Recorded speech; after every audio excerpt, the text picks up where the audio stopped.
Okay यो भिडियोलाई लास्टसम्म हेर्नुला किनकि आजको यो भिडियोमा तपाईलाई मैले युट्युबको यस्तो एउटा टिप्स दिनेछु कि त्यसको सहायताले तपाईको प्रत्येक भिडियोमा यस्तो राम्रो भ्युज आउँछ जुन तपाईले सोच्नु भएको हुँदैन अथवा तपाईको च्यानलको जुन चाहिँ हाईएस्ट भ्युज आएको भिडियो छ त्यो लिमिटेडको भ्युज तपाईको च्यानलमा आउनेछ र तपाईको सब्स्क्राइबर पनि एकदमै धेरै मात्रामा गेन गर्न सक्नुहुन्छ एकदमै लिजेट वे कुनै पनि पैसा खर्च गर्न पर्दैन कसैलाई पनि केही तपाईले सोध्न पनि पर्दैन कसैलाई केही भन्न पनि पर्दैन तपाईले भन्नुहुन्छ अरूलाई प्रमोट गर्दै भनेर च्यानल सो त्यो पनि तपाईले गर्नु पर्दैन आजको यो भिडियो हेरिसकेपछि सो यो भिडियोलाई लास्टसम्म हेर्नु होला किनकि आज म युट्युबले दिएको एउटा टुलको युज गर्नेछु जुन टुलको सहायताले चाहिँ हामीले चाहिँ भ्युजलाई एकदमै तपाईको जुन लेभलमा अहिले भ्युज आइरहेछ नर्मल तपाईले भिडियो अपलोड गर्दा जुन भ्युज आउँछ त्यो भन्दा मिनिमम पनि तपाईको भिडियोमा चाहिँ डबल भ्युज आउनेछ र यो भिडियोलाई चाहिँ तपाईले मैले भन्दैछु लास्टसम्म हेर्नु होला किनकि यो मिस गर्नु भने तपाईले युट्युबको रिलेटेड चाहिँ टिप्स अरूलाई सोध्न पनि पर्दैन र सोध्नु भयो भने पनि तपाईले जवाफ नपाउनु होला तर तपाईलाई युट्युबले नै यो कुरा भनिरहेको छ यो कुरा गर भनिरहेको छ त्यो कुरा आजको म यो भिडियोमा अगाडि लगेर तपाईलाई देखाउने छु सो म तपाईलाई मेरो कम्प्युटरमा लिएर जान्छु त्यहाँ लगेर तपाईलाई मैले अगाडिको प्रोसेसहरु देखाउने छु मैले आफूले भोगेको कुरा तपाईको आजको यो भिडियोमा शेयर गर्नेछु कि तपाईले चाहिँ कसरी आफ्नो बेस्ट टपिक र बेस्ट कन्टेन्ट तपाईले पत्ता लगाउन सक्नुहुन्छ आफ्नो च्यानलको लागि र त्यो भिडियो हाल्नु भने आई एम 100% स्योर तपाईको भिडियोमा 100% राम्रो भ्युज आउँछ र तपाईको च्यानलको हिसाबमा हेर्ने भने धेरै नै राम्रो भ्युज आउँछ कन्डिसनको हिसाबले तपाईको च्यानल अनुसार यो भन्दिन कि तपाईको च्यानलमा 10-8 हजार भ्युज आइरहा भने 1 मिलियन पुग्छ चाहिँ म भन्दिन तर तपाईको 10-8 हजार भ्युज आइरहेको ठाउँमा म्याक्सिमम राम्रो भिडियोमा त्यस्तो आइरहेको ठाउँमा तपाईको लोएस्ट क्वालिटीको भ्युजहरु आइरहेछ अहिले भने यसलाई फलो गर्नु भन्छ स्योर तपाईको च्यानल चाहिँ ग्रो हुनेछ सो यो चाहिँ एकदमै लिगल वे हो तपाईले आफैले हेर्न सक्नुहुन्छ यहाँनिर धेरै टुलहरु छ यदि युट्युबले नै हामीलाई प्रोवाइड गरेको त्यो टुल मध्येको आज एउटा टुल एनालिटिक्स भित्रको पनि एउटा सानो टुलको बारेमा म तपाईलाई कुरा गर्नेछु सो सुरुमा त मैले डेस्कटपमा देख्न सक्नुहुन्छ मेरो च्यानल खोलेको छु म एनालिटिक्समा जान्छु र म एनालिटिक्समा गइसकेपछि म यहाँनिर जान्छु तपाईले हेर्न सक्नुहुन्छ रिचमा सो रिचमा जानु भयो भने तपाईले यहाँनिर देख्न सक्नुहुन्छ अरु सबैलाई छोड्दिनु मेन कुरो भनेको हाम्रो दुईटा हुन्छ युट्युब सर्च र यो ब्राउजर फिचर्स तपाईले यहाँ ट्राफिक सोर्समा आएर हेर्नु मेनली सोर्सहरु हाम्रो यो नै हुन्छ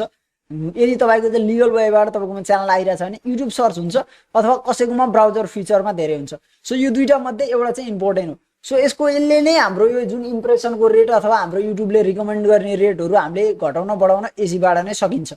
र हामीले के गर्नुपर्छ तपाईलाई म यहाँनिर देखाउने छु सो सबै सिम्पली यहाँनिर के गर्नु भन्दा तपाईले अलिकति तल जानु भयो भने तपाईले देख्न सक्नुहुन्छ यहाँनिर तपाईको सर्चमा यहाँनिर लास्ट 28 दिनको मात्रै दिएको छ मेरो के को सर्च भएको छ मोरमा जान्छु म र यहाँनिर यो मात्रै मैले तपाईलाई अलिकति केही सानो कुरा देखाउन खोजेको छैन सो म तपाईलाई यसलाई चाहिँ तपाईले गर्नुपर्छ लाइफ टाइममा तपाईको लाइफ टाइममा सबभन्दा धेरै सर्चेज केबाट आएको छ सो मेरो यहाँनिर हेर्न सक्नुहुन्छ मेरो चाहिँ 20000 भ्युज आएको छ 20900 हाउ टु अर्न मनी इ सेवाबाट मात्र र how to make Paytm account in नेपालबाट मलाई 6000 भ्युज आएको छ जम्मा सर्च इन्जिनबाट आएको मात्रै भ्युजको कुरा गर्दै छु देख्न सक्नुहुन्छ यहाँनिर कति वाच आवर छ 4000 घण्टाको चाहिन्छ मसित 16700 घण्टा मेरो आएको छ यहाँबाट तपाईले हेर्न सक्नुहुन्छ यो सर्चबाट मात्र र हामीले यो चाहिँ यहाँनिर तपाईको थोरै छ इन्फर्मेसन सो यसलाई चाहिँ तपाईले बुझ्नुहुन्न यहाँनिर थोरै देख्नुहुन्छ सो यसको लागि तपाईलाई लास्टमा जानु भयो भने मोर रिजल्टको लागि चाहिँ तपाईले यसलाई एक्सपोर्ट गर्न सक्नुहुन्छ भनेको छ सो म यहाँनिर चाहिँ यसलाई चाहिँ एक्सपोर्ट गर्छु यो डाउनलोडको तपाईले साइन देख्नुहुन्छ माथिपट्टि तपाईले अल गर्नु र यहाँ डाउनलोडको साइनमा क्लिक गर्नु र तपाईले चाहिँ यसलाई चाहिँ न्यू ट्याबमा गुगल शीटमा ओपन गर्नु गुगल शीटमा ओपन गर्नु भयो भने तपाईलाई एकैछिन समय लिन्छ सो एकछिन यसले चाहिँ रिलोड हुनलाई टाइम लाग्छ अथवा तपाईको एकछिन यो फाइल डाउनलोड हुनलाई थोरै समय लाग्छ र हामीले त्यति समयको लागि वेट गरौँ एकछिन सो देख्न सक्नुहुन्छ यहाँनिर चाहिँ सोर्सको टाइटल युट्युब सर्च सबै इन्फर्मेसन अगाडिपट्टि तपाईको अगाडि आइसक्छ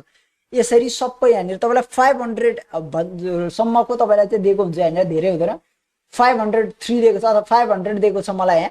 सो योबाट चाहिँ तपाईले अब के युज गर्ने यसको लागि चाहिँ के युज गर्ने मतलब तपाईले चाहिँ यसको चाहिँ टप 10 मा रहेको जुन तपाईको च्यानललाई हुन्छ यो फेरि मैले तपाईको च्यानलको बनाइ भने मलाई फाइदा हुँदैन योबाट यो तपाईकै च्यानलको लागि मात्र युजफुल हुन्छ सो तपाईले ध्यान दिनु तपाईले यहाँबाट दुईवटा कुराहरुलाई ध्यान दिएर हेर्नु एउटा हेर्नु यो टप र्याङ्किङमा परेका 10-20 वटालाई तपाईले 20 वटा ट्यागलाई तपाईले लिनु मेन कुरो 20 वटा ट्यागलाई तपाईले यहाँनिरबाट सर्लक 20 वटा ट्यागलाई तपाईले लिनु 20-22 वटा र त्यसपछि तपाईले 30-22 वटा ट्याग अथवा 25 वटा तपाईले ट्याग लिनु र 30-22 वटा ट्याग मध्ये कुन चाहिँमा सबैभन्दा धेरै एभरेज ड्युरेसन हेर्नु यहाँनिर कुन चाहिँमा धेरै वाच टाइम आएको छ सो यहाँनिर मेरो एउटामा हेरे मैले how to earn money in सेवामा मलाई 2 मिनेट 44 सेकेन्ड एभरेज भ्युज आएको छ जुन चाहिँ मलाई एकदमै धेरै राम्रो हो 2 मिनेट भन्दा माथि एउटा भिडियोमा अड्किनु सो अनि त्यसपछि गएर यहाँनिर अब यहाँनिर मेरो अर्को हेर्दै जाउँ यहाँनिर हेर्दै जाउँ तल तल तपाईले हेर्दै जानु 2 मिनेट 3 मिनेटको छ यहाँनिर BTC in bitcoin in Nepal भन्नेमा मेरो 3 मिनेट 48 सेकेन्डको एउटा भ्युजबाट त्यति चाहिँ एभरेजमा मलाई आएको छ। सो यसरी चाहिँ तपाईले कुनै 10 वटा ट्याग तपाईको चाहिँ सेपरेटली है फेरि तपाईको भिडियो मिक्स हुन सक्छ। यो तपाई मिक्स कन्टेन्ट क्रिएट गर्नुहुन्छ भने चाहिँ तपाईको कुनैमा अब बिटकोइन रिलेटेड हुन सक्छ। मेरो चाहिँ अर्निङ छ, सो मैले अर्निङमा बिटकोइन पनि पर्छ, इसेवा क्याश पनि पर्छ। सो मैले यो दुईटैलाई ट्यागको रूपमा युज गर्न सक्छु। सो तपाईले के गर्नु पर्यो, तपाईले कुनै पनि भिडियो अपलोड गर्नुहुन्छ, कुनै पनि भिडियोमा तपाईले चाहिँ बनाउनुहुन्छ, ती भिडियोको तपाईले ट्यागलाई त म तपाईलाई मेरो एउटा कन्टेन्टलाई खोलेर देखाउँछु। सो सिम्पल मैले यहाँनिर एउटा मैले मेरो भिडियोलाई खोले र म यहाँनिर ट्यागमा गएँ। सो मैले ट्यागमा गइसकेपछि तपाईले यहाँनिर देख्नुहुन्छ भने यहाँ ट्याग हाल्न पर्छ। यो ट्याग हाल्ने बेलामा चाहिँ तपाईले त्यो रिलेटेड भिडियो बनाउनु जुन रिलेटेड तपाईले अग्रिम बनाइसक्नु भएको छ। अब तपाईले चाहिँ यदि त्यो रिलेटेड भिडियो बनाउनु भयो भने मात्रै पनि तपाईकोमा भ्युज आउँदैन। तपाईले टाइटल पनि सेम टाइपको अथवा अलिकति मात्र डिफरेन्ट हुने तर अर्थ एउटै लाग्ने, मान्छेले सर्च गर्ने, तपाईले यहाँ मध्येका दुईवटा ट्यागहरूलाई टाइटलमा युज गर्नु। म के भन्दैछु बुझ्नु, फेरि डाइरेक्ट ट्यागै लगाएर राख्नु, टाइटलमा राख्नु भन्न खोजे होइन, यसलाई मिक्स गरेर। अब मैले how to earn money in eSewa मेरो एउटा छ भने इन 2020 राखेँ मैले, र अन्त एउटा इसेवा फ्री इसेवा क्याश मैले अर्को त्यो राख्न सक्छु। सो त्यसरी चाहिँ मिक्स गरेर तपाईले चाहिँ ट्यागमा राख्नु र यहाँ मध्येको तपाईले जुनमा चाहिँ एभरेज ड्युरेसन धेरै छ र त्योसँग भिडियोसँग रिलेटेड छ त्यो ट्यागलाई चाहिँ तपाईले आफ्नो भिडियोको ट्याग सेक्टरमा लगेर राख्नु। त्यसरी राख्नु भयो भने तपाईको भिडियोमा एकदमै हेल्पफुल हुन्छ। अब तपाईले एउटा अर्को यसको यो चाहिँ एकदमै प्रो लेभल टिप्स हो है। तपाईले यो गर्नुभयो भने 100% तपाईको भिडियो आउँछ। तर तपाईले अलिकति मिक्स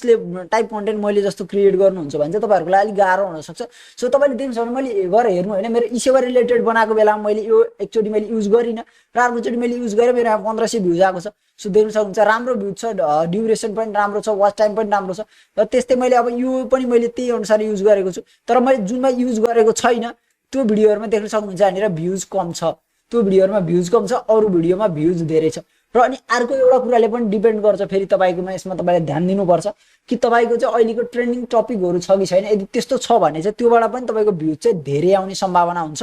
सो तपाईले त्यसलाई युज गर्न सक्नुहुन्छ। यसरी चाहिँ तपाईको ट्याग युज गर्नु, यसरी ट्याग युज गर्नु भने 100% तपाईको भिडियोमा राम्रो भ्युज आउँछ र तपाईको ऑडियन्स रिटेन्सन पनि तपाईले राम्रो पाउनुहुन्छ। र अलिकति थम्बनेलमा पनि तपाईले थोरै ध्यान भने अवश्य पनि दिनुपर्छ, किनकि थम्बनेलमा ध्यान दिनु भएन भने चाहिँ तपाईको चाहिँ अलिकति इम्प्रेसन त्यो क्लिक थ्रु रेट कम हुन्छ। सो यो क्लिक थ्रु रेटले कसरी प्रभाव पार्छ र हामीले यसलाई कसरी हाई गर्ने अथवा कसरी यसलाई म्यानेज गर्न सकिन्छ, यो रिलेटेड यदि तपाईलाई भिडियो चाहिन्छ भने अवश्य नै कमेन्ट गर्नु। म तपाईलाई क्लिक थ्रु रेट रिलेटेड पनि भिडियो बनाएर देखाउने छु। र म तपाईलाई चाहिँ एउटा युट्युबको अहिले आएको एउटा एकदमै प्रो लेभलको हैन जुन एसईओ छ अथवा युट्युबले कसरी हाम्रो भिडियोलाई अरूको अगाडि देखाउँछ, अथवा तपाईलाई म एउटा टिप्स दिन्छु जसको सहायताले चाहिँ तपाईले चाहिँ धेरै भन्दा धेरैको सामान्य तपाईको भिडियो जान्छ र तपाईले चाहिँ धेरै भन्दा धेरै अर्निङ अथवा भ्युज गेन गर्न सक्नुहुन्छ। त्यो टिप्स यदि तपाईलाई चाहिन्छ भने कमेन्ट गर्न सक्नुहुन्छ, म अर्को भिडियो बनाएर बताउने छु। सो यतिसम्म तपाईले भिडियो हेर्दिनु भयो त्यसको लागि धेरै धन्यवाद। यदि लास्टसम्म हेर्नु भने अवश्य पनि कमेन्ट गर्नु होला, भिडियोलाई लाइक गर्नु, च्यानललाई सब्स्क्राइब गर्नु, कस्तो लाग्यो भिडियो अवश्य पनि कमेन्ट गरेर जानकारी दिनु। यदि भिडियो राम्रो लाग्यो भने साथीहरुसँग चाहिँ शेयर गर्न सक्नुहुन्छ, अवश्य पनि शेयर गर्नु भने मलाई ट्याग गर्नु होला जुनसुकै सोशल मिडिया साइटमा पनि। तपाईहरु सबैलाई यतिसम्म भिडियो हेर्दिनु भएकोमा धेरै धेरै धन्यवाद। Have a good time. जय नेपाल।